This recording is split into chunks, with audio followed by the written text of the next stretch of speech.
સમાચાર વડોદરાથી પ્રાપ્ત થઈ રહ્યા છે, જ્યાં આજે દિવસભર આરટીઓ સર્વર બંધ રહ્યું હતું।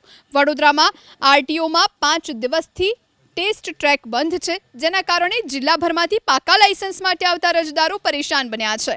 સર્વર બંધ હોવાથી અરજદારો ડ્રાઇવિંગ ટેસ્ટ આપી શકતા નથી। મહા મહેનતે અપોઇન્ટમેન્ટ બુક કર્યા બાદ કેટલાક અરજદારોની અપોઇન્ટમેન્ટ રીશેડ્યુલ ન થતા હાલાકી થઈ રહી છે। અંદાજે 600થી વધુ અરજદારો લાયસન્સથી વંચિત છે। જો કે આરટીઓ અધિકારીનું કહેવું છે કે ધક્કો ખાવો ન પડે તે માટે અરજદારોને ફોનથી જાણ કરીએ છીએ।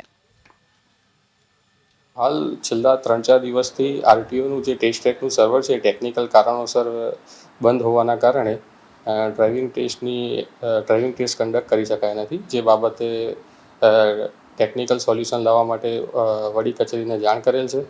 વધુમાં જે અરજદારો છે એ એડવાન્સ એપોઇન્ટમેન્ટ લઈને આવતા હોય છે, જેથી તેઓને ધક્કો કચેરી ખાતે ના પડે તે અર્થે અમે એપોઇન્ટમેન્ટ એમની રીશેડ્યુલ કરી દીધી છે આગળના વીકમાં।